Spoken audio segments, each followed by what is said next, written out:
Welcome back to The Lonely Star. You know, we like to get into the really big questions here, and today we're going deep, way back in time. We're talking about the origins of monotheism, the idea of one God, and specifically we're focusing on Yahweh, a name that carries so much weight. Now for you, the learner, get this. Our research has led us down some paths that connect the dots in ways you might not expect, reaching all the way back to ancient Sumerian texts. We're talking pre-Hebrew, pre-Moses. This could seriously shift how you think about the very foundations of belief. Are you ready to dive in? Oh, absolutely. I think what jumps out right away is the name itself, Yahweh. You can't talk about monotheism without it. But here's the thing. It might not be as simple as we think. You see, according to our research, Yeah, I was just about to say that. It's more than just a label, right? exactly, it's not just a name. One interpretation we found suggests it's actually a descriptive phrase in Hebrew, and that changes everything. Okay, hold on. I need you to break that down for me. What do you mean by descriptive phrase? How does that change our understanding of Yahweh? Well, think about it. The traditional translation is I am who I am. Seems pretty straightforward. Sure. Seems like it's almost like a declaration of existence, right? Right. But if you look closer at the Hebrew verb tense, it suggests something much more dynamic, something that's still unfolding. It's actually pointing to a future tense. A future tense. Really? Yes, think of it more like, I will be whoever I will be. Now, what does that suggest to you? Whoa. I will be whoever I will be. Okay? That's huge. That's not a static being. It's a being of potential, of becoming. Exactly. So this God isn't fixed. It's capable of manifesting in different ways, maybe even through different messengers. Yeah. It really flips the script on how we might think about the divine, doesn't it? You know, for you, the learner, this is key. We often associate Yahweh with this idea of an unchanging singular God. But this interpretation opens up a whole new understanding of the divine, one of immense potentiality and dynamic action. That's exactly it. It's a completely different picture. And this idea of a God with many forms, it naturally leads to another huge question. The concept of one God, is it inherently universal? I mean, imagine for a second, what if there is intelligent life on some distant planet out there? Would they have their own entirely separate supreme being? Wow, yeah, that's a really interesting question. And intuitively, it feels almost wrong to think that there would be multiple supreme beings. It wouldn't have to be, one unifying creative force at the heart of everything. It's like, if it's truly supreme, how could there be more than one? That's the logical conclusion, isn't it? I think so, yeah. And there's actually evidence for this broader understanding in ancient Hebrew tradition. We came across a prayer, Lord of the Universe. This isn't about a God of one people or place. It's talking about something cosmic. Mm. And that suggests this concept of one God was around long before many of the specific stories we tend to focus on. Yeah, that's a crucial point. That prayer, it really speaks to a universal sovereignty. And it hints at a much broader and perhaps more primal understanding of the divine than we often think. And this is where I think the idea of God acting through emissaries becomes absolutely fascinating. Okay, emissaries. You mean like the Elohim? Yes, exactly. The Elohim, often translated as gods, with a lowercase g, I might add. And then you have the Sumerian Anunnaki. They're literally described as those who from heaven to earth came. We're talking about beings who act on behalf of a greater power. What if these figures, the Elohim and the Anunnaki, are essentially the same concept? I'm with you. I'm starting to see the connections here. They're the ones who interact with humanity, carrying out the will of that single universal force. It's like a divine hierarchy, with one ultimate power at the top. And these other beings, these Elohim Anunnaki, they're carrying out different functions, fulfilling different roles within that hierarchy. Think of it this way, the learner. If we imagine the divine as a central authority, these Elohim and Anunnaki, they're like the agents, the messengers, acting on behalf of that central power. That's a great way to put it. And it helps us understand some of the seemingly polytheistic aspects we see in early religious texts, like, for example, Joshua's choice. He presents the Israelites with a decision, right?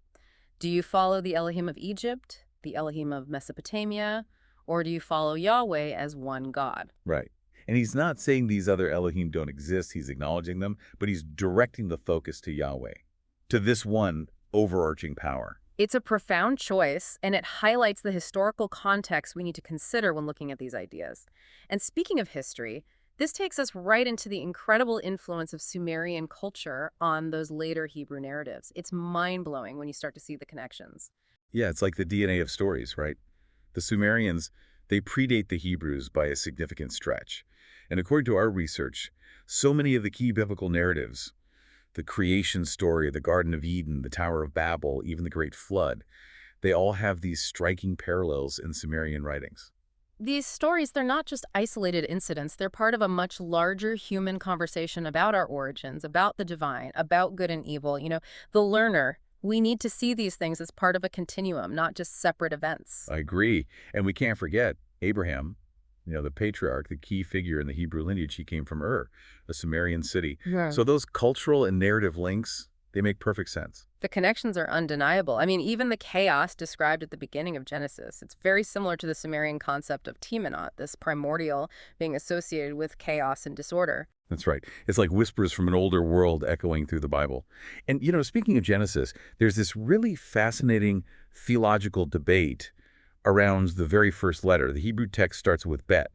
But get this, there's this idea of adding aleph, the first letter of the Hebrew alphabet. What do you make of that? Oh, that's a big one. That single letter, it can completely change how we read Genesis 1.1. Okay, so walk me through this. How does adding aleph change the meaning? Well, instead of reading, "In the beginning, Elohim created the heaven and the earth," it could potentially be interpreted as "the Father of beginning created Elohim," meaning there's a supreme creator existing even before the Elohim. We're talking about a creator behind the creators. Wow, yeah, that's a whole other layer to the divine structure. And then there's another really interesting interpretation of Genesis 1.2. Instead of "the earth was without form and void," some scholars suggest it should be "the earth was a waste and a desolation," or even "became a waste and a desolation." What are your thoughts on that?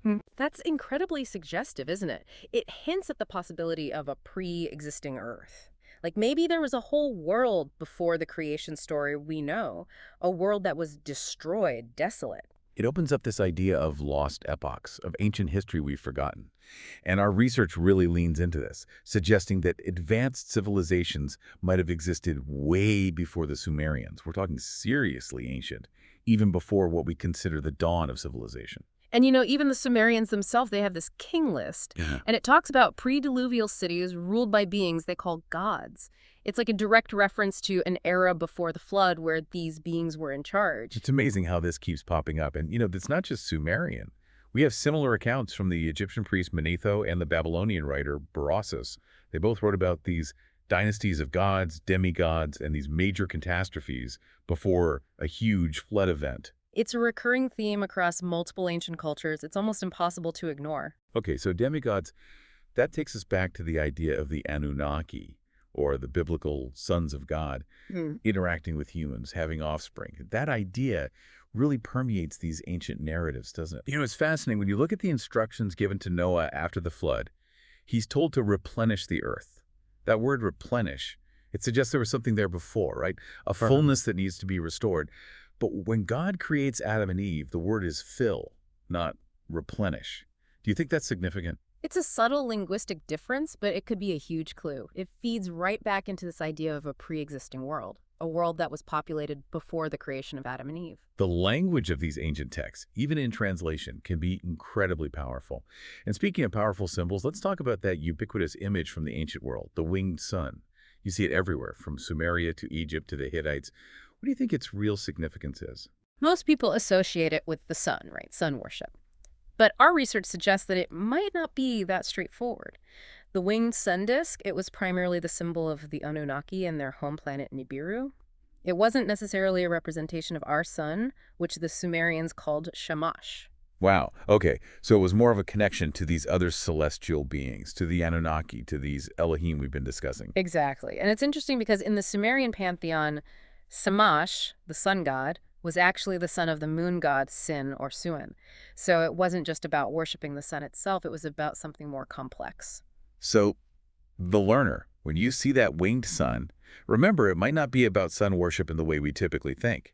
It could represent something much deeper, a connection to these powerful beings from another world. And while we're at it, can you clarify the terms El and Elon for us? They pop up everywhere in these ancient texts, and they can get confusing. Sure. El comes from the Akkadian word Elu, and it essentially means the lofty one. It's often used to refer to the Anunnaki. Elon is different. It signifies the supreme El, the god above even these other powerful beings. So El is like a title for the powerful, but Elon refers to the ultimate power, the God above even the gods. Exactly. And we see a clear example of this in the story of Abraham and Melchizedek. Remember when Abraham gives credit to El Elon for his victory? That shows a clear distinction. It's like these ancient texts are giving us clues to a hierarchy within the divine, and they're challenging us to look beyond the surface, to dig deeper into the meanings behind the names and symbols. And finally, let's talk about this term, chief cornerstone. It's a concept we hear a lot, especially in relation to the Messiah, but our research suggests that the original Hebrew meaning might paint a different picture than what we're used to. That's right. The Hebrew term is Rosh Pina. And while it's often translated as chief cornerstone, it actually means apex stone or pinnacle.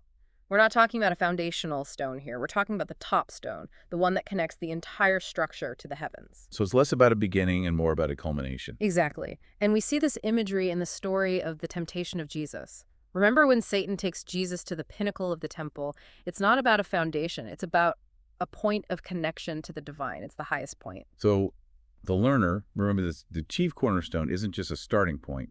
It's about reaching the peak, the point of connection with the divine. It completely changes the imagery and the symbolism. Okay, so what does all of this mean? What have we learned? Well, I think the biggest takeaway is that the origins of monotheism are far more complex than we often realize. We're talking about ideas that are woven into earlier cultures, with layers of meaning and symbolism that reach back millennia. This idea of a God who will be, who's constantly unfolding, and these divine emissaries shaping human history. It opens up a whole new way of looking at things. It's like peeling back the layers of an ancient onion. And we've just scratched the surface. We've explored the possibility of a pre-deluge world, the Sumerian roots of many biblical stories, and this whole concept of a divine hierarchy. But the real question is, how does this new perspective change how you understand the past and even the present? Does it make you question what you thought you knew about the origins of your own beliefs?